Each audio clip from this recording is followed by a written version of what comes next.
High Strategos Melchizedek of the Raw clan. A biography path of the Pilgrim General. Born into the revered Raw clan on the sacred world of Nivra, Melchizedek came of age during a time of extraordinary peace and enlightenment.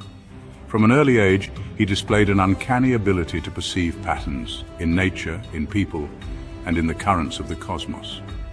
Recognized for his rare insight and unwavering sense of justice, he was inducted into the Collegium of Sacred Defense, an institution devoted to the training of guardians, diplomats, and visionaries tasked with preserving harmony across the Confederation. His rise began not on a battlefield but in the sacred war games of the 12 divisions, a ceremonial tradition where young leaders engaged in simulations and symbolic campaigns designed to cultivate strategic wisdom and ethical decision-making. These were no mere contests of tactics. They were spiritual crucibles judged not by victory, but by one's ability to preserve life, uphold unity, and embody the Creator's light even in the illusion of chaos. Melchizedek excelled in these sacred trials. Time and again he led his clan's forces not to domination, but to reconciliation, often devising peaceful resolutions in scenarios engineered to provoke conflict. He became known for his ability to navigate complexity without compromise, to command without ego, and to unify diverse factions with clarity and compassion. In his third decade, he was chosen to lead the celestial march of the East Gate, a high-risk pilgrimage through unstable sectors of the spiral arm. The expedition included multiple divisions, sacred relics, and oracles, all guided by a prophecy of a coming celestial convergence.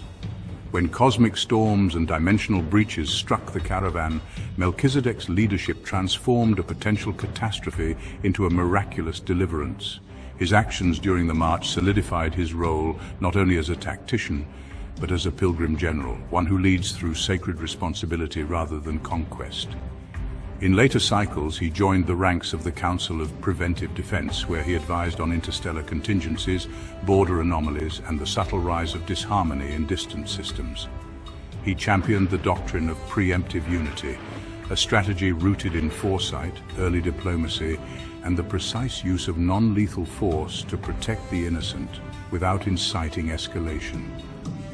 His voice carried weight across all divisions, not because of his rank, but because of his record of unwavering integrity and his prophetic discernment of looming threats.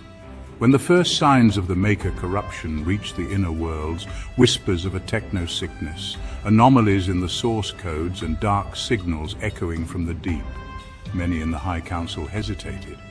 Peace had endured for millennia, and war was no longer spoken of in anything but myth. But Melchizedek had already seen it coming.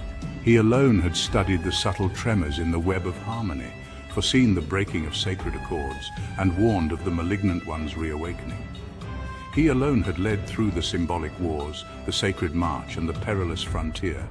He had never drawn blood, yet all warriors listened when he spoke. Thus, he was chosen not as a warlord, but as a defender of the light, a general not of armies, but of souls. His command was not born of domination, but of alignment, his being in perfect accord with the divine will, the needs of the people, and the coming storm.